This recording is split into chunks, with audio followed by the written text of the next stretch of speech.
আচ্ছা, এইবারে এমন একটা গজল আপনাদেরকে আমি শোনাবো। আমার মায়েরা বলেন আর বাবুরা বলেন, যারা বাপ হয়েছে, এই যাদের বিয়ে হয়নি ওদের ব্যাপার আলাদা, যাদের বিয়ে হয়নি তাদের ব্যাপার আলাদা, যারা বাপ হয়েছে, যারা মা হয়েছে, আজকে তাদের জন্য আমার একটা গজল। দেখেন এইটু ভাই, একটু বসো তোমরা, আমি একটু কথাগুলো বলে নেই। বসো, ওই রকম করো না, বসো দিই বাবু। ইরা খালি খালি গুতো মারে, খালি গুতো মারে এরা। হ্যাঁ, আর রাগ করবে না, গুতো না মারলে আবার কাজ হবে না, বুঝলেন? সেই ছোটবেলা একটা গল্প শুনেছিলাম, বলে বাস চালক বাস চালাচ্ছে আর বাসওয়ালার পাশে একটা বুড়ো লোক বসে আছে। ও বুড়ো লোক অনেকক্ষণ থেকে দেখে একটা লম্বা মারা লাঠি ধরে ড্রাইভার খালি একবার এইরাম একবার এইরাম একবার এইরাম একবার এইরাম করে। এখন ও বুড়ো অনেকক্ষণ থেকে ফলো করেছে, করার পর হঠাৎ করে বাসের চাকা বাস্ট করে দুম করে আওয়াজ হয়েছে, বাস দাঁড়িয়ে গেছে। বুড়ো বলতে ঠিক হয়েছে, সেই কখন থেকে দেখতে এইটা ধরে একবার ওই দিক একবার এই দিক একবার ওই দিক একবার এই দিক। ও লোক তো জানে না ওইটা এদিক ওদিক না করে গাড়ি যাবে না।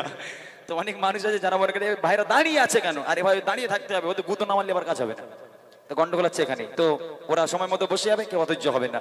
চলেন, যে গজলটা আমি আপনাদেরকে শোনাবো, চোখটা বন্ধ করে, আমার মায়েরা বাবুরা যারা এখানে আছেন, চোখ বন্ধ করে শুনতে হবে। একটু বড় গজল, হয়তো 6 মিনিট 7 মিনিট সময় আমি নেব এই গজলটাতে। তবে এতটুকু কথা বলতে পারি, যারা বাপ হয়েছে যদি মন থেকে এই গজলটা শুনে, এক ফোঁটা হলেও চোখ থেকে পানি গড়িয়ে পড়বে, 100% একদম চোখ থেকে পানি পড়বেই। সেটা হলো জাহিলিয়াতের ঘটনা। যে কথা আগে বলছিলাম, যে বাড়িতে যদি কন্যা সন্তান মেয়ে সন্তান জন্ম নেয়, তাহলে তাকে আতুর ঘরের মধ্যেই গলা টিপে মেরে দেওয়া হতো। শুধু তাই নয়, গলা টিপে যদি আতুর ঘরে না মারতে পারতো, তখন বিদেশে সবাই কাজ করতো, বাড়ি এসে ওই মেয়ে বড় হয়ে গেল, 3 বছর কি 2 বছর হয়ে গেল, ওই মেয়েকে সাথে করে নিয়ে নিজে বাপ মাটি করে মাটির তলায় তাকে জিন্দা পুঁতে দেওয়া হতো, মেরে দেওয়া হতো। মেয়েদের কোনো স্থান ছিল না সে যুগে, নারীদের কোনো সম্মান সে যুগে ছিল না। আমি আপনাদেরকে শোনাবো এই গজলটি। আমি 5-6টা মিনিট সময় চেয়ে নেব। অনুরোধ করে বলবো, একেবারে নিঃশ্বাস বন্ধ করে শুনতে হবে এই গজলটা। যদি শুনতে পারেন, আমি কথা দিলাম, এখান থেকে আমরা বুঝতে পারবো যে রসুলের জামানায় সেই জাহিলিয়া যুগ, যে যুগকে আমার নবী পাক দুনিয়ার বুকে এসে ধ্বংস করে শান্তির ইসলামকে ছড়িয়ে দিয়েছিল, সেই যুগ কেমন ছিল। ছন্দের মাধ্যমে কবি লিখছে, দেখেন, রসুলের কাছে এক সাহাবা এসে বলে, ইয়া রাসূলুল্লাহ, ইয়া হাবিবাল্লাহ, আমি কি জীবনে ক্ষমা পাবো? বহুত বড় একটা ভুল করেছি। বলে, কি ভুল করেছো? বলে, আল্লাহ পাক খুশি হয়ে আমাকে একটা কন্যা সন্তান, একটা মেয়ে সন্তান দিয়েছিল, নিজে হাতে করে তাকে আমি মাটির তলায় পুঁতে দিয়েছি, সেই মেয়েটাকে জ্যান্ত আমি পুঁতে দিয়েছি, আমি বাপ হয়ে এরকম একটা কাজ করেছি, আল্লাহ কি আমাকে ক্ষমা করবে? কিভাবে? কবি ছন্দের মাধ্যমে লিখছে, খুব মন দিয়ে শোনেন, কেউ যেন উঠে যাবেন না। এই গজলটা মন দিয়ে শুনি, তারপর যেতে হলে গজলে শেষে যাবে। কবি লিখছে, মন দিয়ে শুনুন।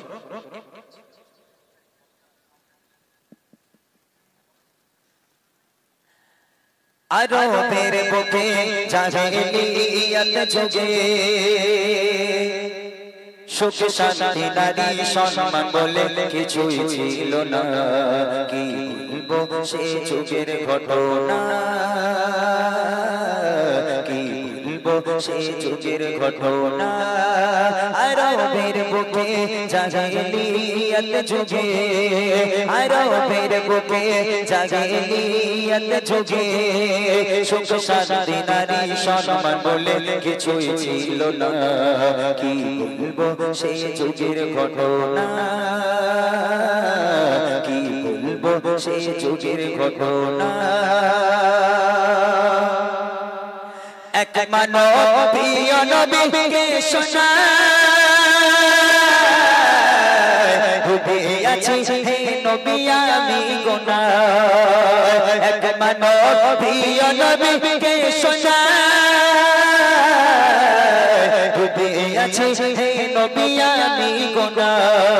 কি হবে আমার উপায় বলেন হে নবী আমায়, কি হবে আমার উপায় বলেন হে নবী আমায়। পাবো কি ক্ষমা আমি নাকি ভুলের ক্ষমা নাই? খোদা দিল আমায় কন্যা সন্তান দুনিয়ায়, খোদা দিল আমায় কন্যা সন্তান দুনিয়ায়। নিজে হাতে করে নিলাম তারে মৃত্যু যন্ত্রণা। কি বলবো সেই যুগের ঘটনা, কি বলবো সেই যুগের ঘটনা। আরবের বুকে জাহিলিয়াত যুগে, আরবের বুকে জাহিলিয়াত যুগে সুখ শান্তি নারী সম্মান বলে কিছুই ছিল না। কি বলবো সে যুগের ঘটনা, কি বলবো সে যুগের ঘটনা। ইয়া রাসূলুল্লাহ, ইয়া হাবিবাল্লাহ, আমি কাজের জন্য চলে গেলাম বিদেশে। তখনকার জামানায় মানুষ বিদেশে বাণিজ্য করতে যেত, কাজ করতে যেত, বিদেশে চলে যেত। তো বিদেশে গেলাম, আমার স্ত্রীকে বলে গেলাম, আমার স্ত্রী তখন প্রেগনেন্ট, আমার স্ত্রী গর্ভবতী থাকা অবস্থায় আমি বিদেশে চলে গেলাম। আমার স্ত্রীকে বলে গেলাম, হে আমার প্রাণপ্রিয় স্ত্রী, যদি আমার কন্যা সন্তান হয় আমাকে খবর দেওয়া দরকার নেই, তাকে তুমি ওই ঘরের মধ্যেই গলা টিপে মেরে ফেলো। আর আমার যদি পুত্র সন্তান হয় এই খুশ খবরটা আমাকে দিও, আমি সেখান থেকে আমার সন্তানের জন্য আনন্দ উপভোগ করব। খবরদার যদি মেয়ে সন্তান হয় আমাকে যেন খবর করো না কখনো, তাহলে কিন্তু খুব খারাপ হয়ে যাবে। এই বলে স্বামী চলে গেল। 2-4 বছর বাইরে থাকবে স্বামী, 2-4 বছর বাড়িতে আসবে না। এবারে দেখেন কি হচ্ছে, স্বামী চলে গেল কাজে বিদেশে, জন্ম নিল এক সন্তান কন্যা বেশে। মা ভাবে, ও গো মা ভাবে, বাড়িতে তার পিতা নাই, লালন পালন করব মায়া মমতা। বাপকে মানা জানিয়ে মেয়েকে বড় করে, বাপকে মানা জানিয়ে মেয়েকে বড় করে।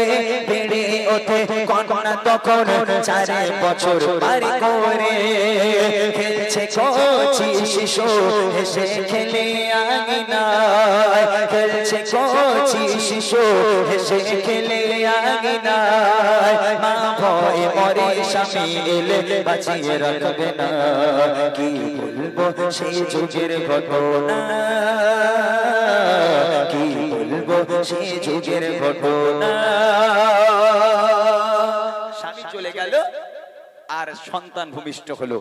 মা সন্তান যেই ভূমিষ্ঠ হলো, মা দেখছে এ তো ছেলে সন্তান নয়, এ তো মেয়ে সন্তান জন্ম নিয়েছে। এইবারই মায়ের চোখে থেকে অশ্রু আর থামে না। কখনো কোনো মা কি পারবে যে বাচ্চাকে পেটে ধরে তাকে যখন ভূমিষ্ঠ করে দুনিয়ার আলো দেখায়, সেই মা কি এই বাচ্চার গলা টিপে মেরে ফেলতে পারে? কখনো পারবে না। তো মা এই কন্যার দিকে তাকায়, ফুটফুটে চেহারা, ফুলের মতো মেয়ে হয়েছে। মা গলা টিপবে, মা অঝর নয়নে কাঁদে। মা বুদ্ধি খাটালো। কি বুদ্ধি? মা মনে করছে আমার স্বামী চলে গেছে বিদেশে, এখন বাড়ি আস্তে আস্তে 4-5 বছর, তার আগে আমি যদি চুপি চুপি আমার স্বামীকে না বলে যদি বাচ্চাকে আমি আস্তে আস্তে বড় করি, যখন 4-5 বছর বয়স হয়ে যাবে, মেয়ে বড় হয়ে যাবে, তখন স্বামী মনে হয় আর মারতে পারবে না। বাচ্চা হলে মেরে দিত, বড় হয়ে গেলে আর মেয়েকে মারতে পারে? কেস পেশ হয়ে যাবে, বিচার হবে, তখন গন্ডগোল হয়ে যাবে। তো এই মনে করে মা কাউকে না জানিয়ে চুপি চুপি মেয়েকে বড় করে। আস্তে আস্তে মেয়েটা বাড়তে বাড়তে বাড়তে বাড়তে 4 বছরে পড়ে গেল। মেয়েটার বয়স তখন 4 বছর। আঙিনায় উঠানে খেলা করছে, হাসছে, খেলছে। এমত অবস্থায় 4 বছর পরে পিতা বাড়িতে এসেলো। যেই পিতা ঘরের দরজায় পা রেখেছে, দেখছে আঙিনার উপরে একটা সুন্দরী মেয়ে, একটা ফুলটুসে ফুলের মতো চেহারার এক মেয়ে, সে হাসছে আর খেলা করছে।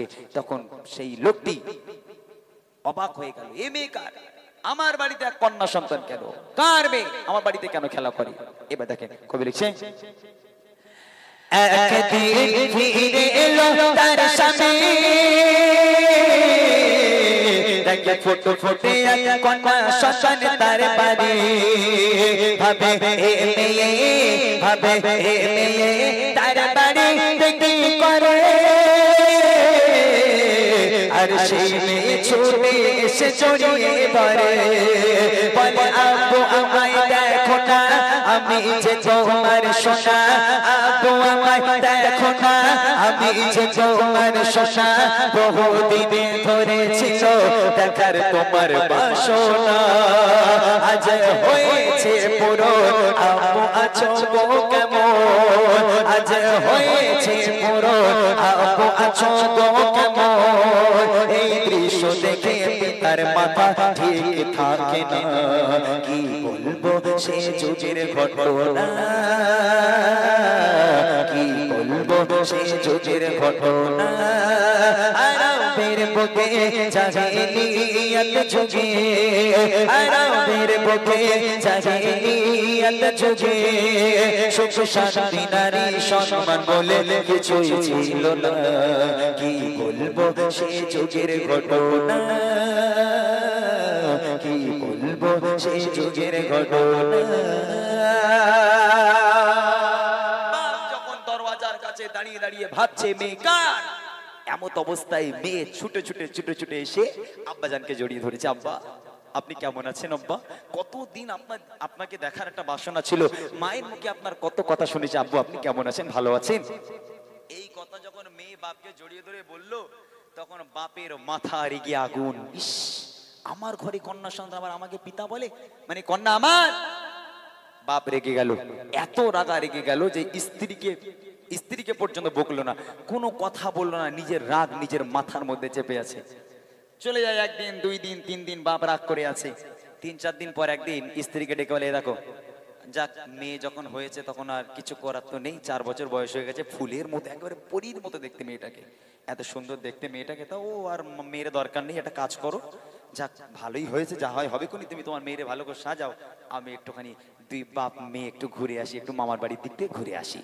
তখন স্ত্রী মনে মনে করছে, যাক আমার স্বামীর পাষাণ হৃদয় মনে হয় একটু নরম হয়েছে, একটু কোমল হৃদয়ের মানুষ হয়েছে, তো আম্মাজানও খুব খুশি, যাক আমার স্বামী মেনে নিয়েছে, মানে আর কোনো কথা হবে না। মেয়েটাকে ফুলের মতো করে সাজালো, খুব সুন্দর করে সাজিয়ে বাপের হাতে তুলে দিল, যান আমার মেয়েকে নিয়ে ঘুরে আসুন।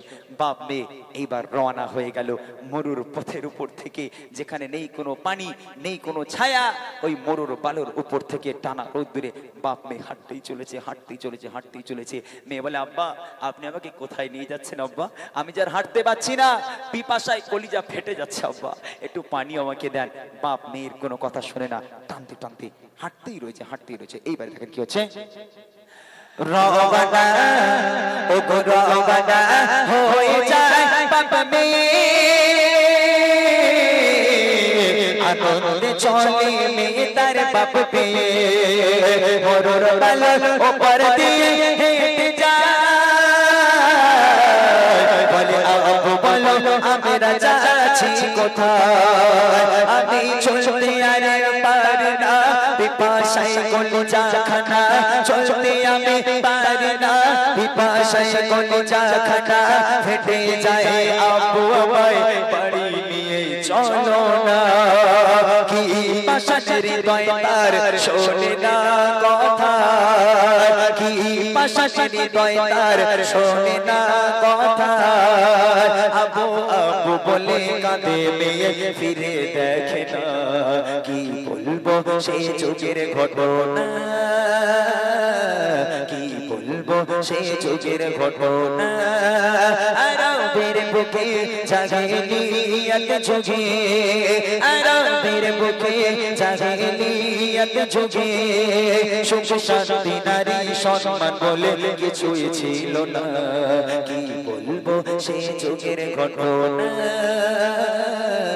কি বলবো সে যুগের ঘটনা। বেশ কিছু দূরে মেয়েটা দাঁড়িয়ে আছে, এবার বাপ মেয়ের হাতটাকে ছেড়ে দিয়ে এবার বাপ কিছুটা দূরে একা একা চলে গেল। মেয়ে দূরে দাঁড়িয়ে আছে আর মেয়ে দূর থেকে ফলো করছে, আমার আব্বাজান আমাকে ছেড়ে চলে গেছে। কিছু দূর পর্যন্ত গিয়ে ওই বাপ যেন মাটি খুঁড়ছে, ওই বাপ মাটি করছে, মেয়ে দূর থেকে বুঝতে পারছে না, মেয়ে ভাবছে আমার আব্বাজান হয়তো কোনো কাজে এসেছে, আমাকে দূরে রেখে আমার আব্বাজান কোনো কাজ করছে।